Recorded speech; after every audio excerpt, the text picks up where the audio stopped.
হাসিনা কি আসলেই বিচারের মুখোমুখি হবেন? এবং সর্বশেষ জানাবো, নির্বাচন সামনে রেখে বাড়ছে টার্গেট কিলিং। এতক্ষণ শুনছিলেন সংবাদ শিরোনাম, এবার বিস্তারিত। হাসিনা কি আসলেই বিচারের মুখোমুখি হবেন? মানবতা বিরোধী অপরাধের দায়ে ক্ষমতাচ্যুত সাবেক প্রধানমন্ত্রী শেখ হাসিনা ও সাবেক স্বরাষ্ট্রমন্ত্রী আসাদুজ্জামান খানকে মৃত্যুদণ্ড দিয়েছে ঢাকার আন্তর্জাতিক অপরাধ ট্রাইব্যুনাল। আদালতের রায় ঘোষণার মুহূর্তে কান্নায় ভেঙে পড়েন শাহিনা বেগম। কারণ গত বছর ছাত্র নেতৃত্বাধীন বিক্ষোভ চলাকালীন শাহিনার ২০ বছর বয়সী পুত্র সাজ্জাদ হোসেন পুলিশের গুলিতে মারা যান। পরে তার লাশ পুড়িয়ে ফেলা হয়। এমন এক রক্তক্ষয়ী অভ্যুত্থানের মধ্য দিয়ে ২০২৪ সালের ৫ই আগস্ট ১৫ বছরের ক্ষমতায় দেশ ছেড়ে পালাতে বাধ্য হন শেখ হাসিনা।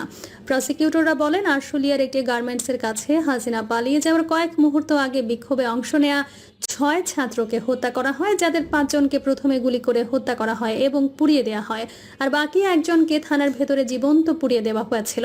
ক্ষমতা ধরে রাখতে মরিয়াছিলেন হাসিনা। আদালত বলেছে, তার নির্দেশে নিরাপত্তা বাহিনী এসব হত্যাকাণ্ড ঘটিয়েছে। জাতিসংঘের তথ্য মতে আন্দোলনে প্রায় ১৪০০ বেসামরিক মানুষ নিহত হয়েছে। শেখ হাসিনা ও আসাদুজ্জামান প্রতিবেশী দেশ ভারতে পালিয়ে যাওয়ায় তাদের অনুপস্থিতিতেই দেশে টানা কয়েক মাসের বিচার কার্য শেষে এই দুজনকে মৃত্যুদণ্ড দিয়েছে আদালত। তাদের সঙ্গে সেদিন সাবেক পুলিশ প্রধান চৌধুরী আবদুল্লাহ আল মামুনকে রাজসাক্ষী হওয়ায় ৫ বছরের কারাদণ্ড দেওয়া হয়েছে। গত সোমবার রাতে শাহিনা বেগম আল জাজিরাকে বলেন, এই ঐতিহাসিক রায় ১৭ কোটি মানুষের বাংলাদেশের আবেগকে ঢেউ তুলেছে। তিনি বলেন, যতক্ষণ না তাকে ফিরিয়ে এনে এই দেশে ফাঁসিতে ঝোলানো হচ্ছে ততক্ষণ আমি শান্ত হতে পারছি না। আন্দোলনে ছেলে হারানো ওই নারী বলেন, আমার ছেলে ওই থানার ভেতরে সাহায্যের জন্য চিৎকার করেছে, কেউ তাকে বাঁচায়নি। যারা তাকে পুড়িয়ে মেরেছে তারা যেন আর কোনো মায়ের সন্তানের ক্ষতি করতে না পারে। তার ব্যবস্থা না হওয়া পর্যন্ত আমি শান্ত হব না। কিন্তু অভ্যুত্থানে প্রিয়জন হারানো শত শত পরিবার আদালতের রায়কে যুগান্তকারী হিসেবে মনে করলেও তাদের প্রশ্ন, হাসিনা কি আসলেই বিচারের মুখোমুখি হবেন? প্রশ্ন উঠেছে, আওয়ামী লীগের ঘনিষ্ঠ মিত্র ভারত কি হাসিনা ও আসাদুজ্জামানকে ফেরত দেবে, নাকি বিচারের হাত থেকে বাঁচাতে কৌশল করবে? গাইবান্ধার বাসিন্দা শাহিনা বেগম বলেন, আমার ছেলেকে জীবন্ত পুড়িয়ে মারতে তারা ৫ মিনিট সময় নিয়েছিল, কিন্তু এই রায় দিতে প্রায় ১.৫ বছর লাগলো। এই সরকার কি সত্যিই তাকে ভারত থেকে ফিরিয়ে আনতে পারবে? যদি সরকার পরিবর্তন এবং পরের সরকার হাসিনা ও তার সহযোগীদের রক্ষা করে, তাহলে কি হবে? এই হত্যাকারীরা যে পালাতে পারবে না, তার নিশ্চয়তা কে দেবে? রায় কার্যকর হতে হবে। রায়ের দিন ট্রাইব্যুনালের বাইরে শত শত মানুষ জড়ো হয়, যাদের মধ্যে একজন মীর মাহবুবুর রহমান স্নিগ্ধ। তার ভাই মীর মুগ্ধ অভ্যুত্থানের সময় গুলিবিদ্ধ হয়ে নিহত হয়েছেন। স্নিগ্ধ বলেন, শেখ হাসিনা আরও বেশি শাস্তির যোগ্য।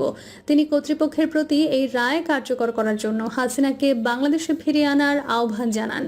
স্নিগ্ধের পাশেই দাঁড়িয়েছিলেন নিহত বিক্ষোভকারী মোতাসির রহমানের বাবা সৈয়দ গাজী রহমান। তিনি হাসিনাকে হাজার হাজার পরিবারের হৃদয় শূন্য করে দেওয়ার জন্য অভিযুক্ত করেন এবং মৃত্যুদণ্ডের রায় দ্রুত এবং প্রকাশ্যে কার্যকর করার দাবি জানান। রাজধানী থেকে প্রায় ৩০০ কিলোমিটার দূরে অবস্থিত রংপুর জেলাটির ভাবনাপুর জাফরপাড়া গ্রামের ছেলে আবু সাইদের পরিবারও সাবেক প্রধানমন্ত্রীর বিরুদ্ধে আদালতের রায়কে স্বাগত জানান। এই আবু সাইদ ছিলেন জুলাই অভ্যুত্থানের প্রথম শহীদ। ১৯৭১ সালে মুক্তিযোদ্ধাদের নাতিপুতিদের সরকারি চাকরিতে কোটার বিরুদ্ধে শুরু হওয়া বিক্ষোভে শরিক হয়েছিলেন তিনি। পরে আন্দোলন চলাকালীন ১৬ জুলাই পুলিশের গুলিতে নিহত হন। তার বাবা মকবুল হোসেন বলেন, অবশেষে আমার মন শান্ত হয়েছে, আমি সন্তুষ্ট। তাকে ভারত থেকে ফিরিয়ে এনে অবিলম্বে বাংলাদেশে মৃত্যুদণ্ড কার্যকর করতে হবে। সাইদের মা মনোয়ারা বেগম যোগ করেন, আমার ছেলে চলে গেছে, এটা আমাকে কষ্ট দেয়। এই রায় কার্যকর করতেই হবে। তিনি বলেন, রায়ের পর তাদের বাড়িতে আসা লোকজনের মধ্যে পরিবার মিষ্টি বিতরণ করেছে। অভ্যুত্থানের আরেক শহীদ শাহরিয়ার খান আনাস ১০ম শ্রেণীর ছাত্র ছিলেন। দশম শ্রেণীর ছাত্র ছিলেন। ৫ই আগস্ট ঢাকার চানখারপুলে গুলিবিদ্ধ হয়ে মৃত্যুর কোলে ঢলে পড়েন। তার মা সানজিদা খান দীপ্তি আল জাজিরাকে বলেন, এই রায় কেবল একটি সান্ত্বনা। তার দাবি, যেদিন রায় কার্যকর হবে সেদিনই ন্যায় বিচার হবে। পুত্র হারানোর শোকে কাতরে নারী আরও বলেন, যে ব্যক্তি হাজার হাজার মায়ের বুক খালি করেছেন তার জন্য ১৪০০ মৃত্যুদণ্ড যথেষ্ট হবে না। ক্ষমতা আঁকড়ে থাকতে একজন শাসক যখন গণহত্যা চালায়, তখন বিশ্বকে এর পরিণতি দেখতে হবে। আল্লাহ হয়তো কাউকে ছাড় দেয় না, কিন্তু ছেড়ে দেন না। দীপ্তি সাবেক পুলিশ প্রধান আল মামুনের রায়ে সন্তুষ্ট নন বলেও জানান। তিনি বলেন, আব্দুল্লাহ আল মামুনের আরও দীর্ঘমেয়াদী সাজা হওয়া উচিত ছিল, কারণ তিনি দেশের নিরাপত্তা বাহিনীর অংশ হয়েও আমাদের সন্তানদের হত্যা করেছেন। আর কোন স্বৈরশাসকের উত্থান নয়। রায়ের দিন হাসিনা মৃত্যুদণ্ডে দণ্ডিত হওয়ার পর ঢাকা সহ সারা দেশের বিভিন্ন অংশে আনন্দ মিছিল বের করা হয়। ঢাকা বিশ্ববিদ্যালয়ের ক্যাম্পাসে হওয়া একটি মিছিল থেকে দ্বিতীয় বর্ষের স্নাতক শিক্ষার্থী রাফি বলেন, তারা হাসিনাকে ভারত থেকে প্রত্যর্পণের দাবিতে সমাবেশ করেন। ঢাকা বিশ্ববিদ্যালয়ের ক্যাম্পাসে হওয়া একটি মিছিল থেকে দ্বিতীয় বর্ষের স্নাতক শিক্ষার্থী রাফি বলেন, তারা হাসিনাকে ভারত থেকে প্রত্যর্পণের দাবিতে সমাবেশ করবেন। আল জাজিরাকে এই তরুণ বলেন, আমরা আপাতত খুশি, কিন্তু আমরা চাই হাসিনাকে ভারত থেকে ফিরিয়ে আনা হোক এবং তার রায় মৃত্যুদণ্ড কার্যকর করা হোক। এই রায় কার্যকর না হওয়া পর্যন্ত শিক্ষার্থীরা রাস্তায় থাকবে বলেও জানান রাফি। এদিকে ট্রাইব্যুনালের রায়ের পর ঢাকার শাহবাগ মোড় এলাকায় মৌলিক বাংলা নামে একটি গোষ্ঠী হাসিনার প্রতীকে মৃত্যুদণ্ড কার্যকর করে। জুলাই অভ্যুত্থান থেকে অনুপ্রাণিত নির্দলীয় সাংস্কৃতিক সংগঠন ইনকিলাব মঞ্চের মুখপাত্র শরীফ ওসমান বিন হাদি বলেন, এটি একটি বার্তা যেন আর কোনো স্বৈরশাসকের উত্থান না হয়। প্রধান বিরোধী দল বাংলাদেশ জাতীয়তাবাদী দল এবং বাংলাদেশ জামায়াতে ইসলামী সহ অন্যান্য রাজনৈতিক দলগুলো এই রায়কে স্বাগত জানিয়েছে।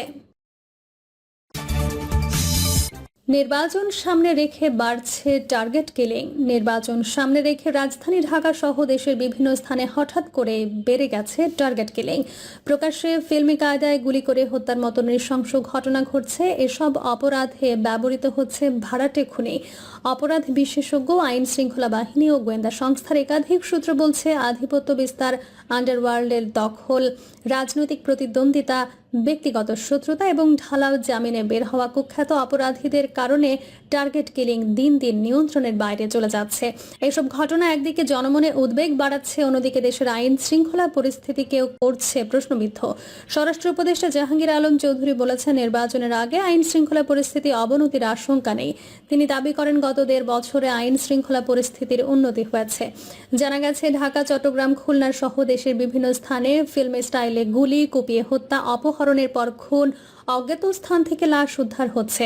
এসব ঘটনা জনমনে ভয়, আতঙ্ক এবং অস্থিরতা বাড়িয়ে তুলছে। নির্বাচন সামনে রেখে অপরাধী চক্র, আন্ডারওয়ার্ল্ডের একাধিক গ্রুপ এবং রাজনৈতিক স্বার্থান্বেষী চক্র মাঠে নেমেছে।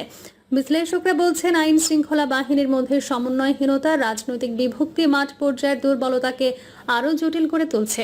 তারা বলছেন, মাঠ পুলিশের মধ্যে 2টি বিশেষ দলের সমর্থক পুলিশ সদস্যরা বিভিন্ন এলাকায় পোস্টিং পেয়েছেন। তারা তাদের আদর্শের লোকজনের পক্ষে কাজ করছেন, ফলে সাধারণ মানুষ প্রায়ই আইনি সুবিধা থেকে বঞ্চিত হচ্ছেন। গত 15 দিনে রাজধানী ঢাকা সহ দেশের বিভিন্ন স্থানে অন্তত 35টি খুনের ঘটনা ঘটেছে। নদী থেকে লাশ উদ্ধার, ব্যস্ত সড়কে প্রকাশ্যে গুলি করে হত্যা, ঘরে ঢুকে কুপিয়ে হত্যা, সব ধরনের ঘটনাই ঘটেছে। গত 10 নভেম্বর পুরান ঢাকার আদালত পাড়ায় শীর্ষ সন্ত্রাসী তারিক সাইফ মামুনকে গুলি করে হত্যা করা হয়। আন্ডারওয়ার্ল্ডের আধিপত্যের জেরে এই হত্যাকাণ্ড ঘটে বলে নিশ্চিত হয়েছে আইন শৃঙ্খলা রক্ষাকারী বাহিনী। আইন শৃঙ্খলা বাহিনীর সূত্র বলছে, টার্গেট কিলিং এর শিকার হয়েছেন মামুন। এছাড়া 11 নভেম্বর গুলশানে কুপিয়ে হত্যা করা হয় সৌরভ নামে এক ছাত্রদল নেতাকে। একই দিন মোহাম্মদপুর এলাকা থেকে সাব্বির নামে এক ছাত্রদল নেতার লাশ উদ্ধার করা হয়। 12 নভেম্বর বাড্ডায় একটি ম্যাচ বাসায় ঢুকে মামুন শিকদার নামে এক যুবককে গুলি করে হত্যা করা হয়। 16 নভেম্বর মিরপুরের পল্লবীতে যুবদল নেতা গোলাম কিবরিয়াকে গুলি করে হত্যা করা হয়। গত 17 নভেম্বর জাতীয় ঈদগাহের সামনে 2টি নীল রঙের ড্রাম থেকে উদ্ধার করা হয় 26 টুকরো লাশ। ব্যবসায়ী আশরাফুল হককে হত্যা করে দেহ টুকরো করে ড্রামে ভরে ফেলে রেখে যায় খুনিরা। এমন দৃশ্য দেশের ইতিহাসে বিরল। নৃশংসতার এই নতুন মাত্রায় শিউরে উঠেছেন মানুষ।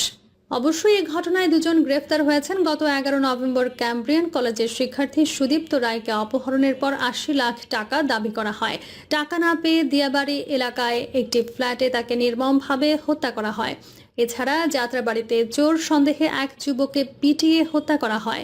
চট্টগ্রামের রাউজানে চারাবটতলা এলাকায় গত 25 অক্টোবর স্ত্রী সন্তানদের সামনে দুর্বৃত্তদের গুলিতে খুন হন যুবদল কর্মী আলমগীর। এর আগে 7 অক্টোবর রাউজান থেকে চট্টগ্রাম শহরে ফেরার পথে মদনা ঘাটে ফিল্ম স্টাইলে বিএনপি কর্মী আব্দুল হাকিমকে গুলি করে হত্যা করে সশস্ত্র দুর্বৃত্তরা। প্রিয় দর্শক, এই ছিল এখনকার সর্বশেষ সংবাদ। আপডেট সব সংবাদ পেতে চ্যানেলটি সাবস্ক্রাইব করে বেল আইকনটি ক্লিক করে রাখুন।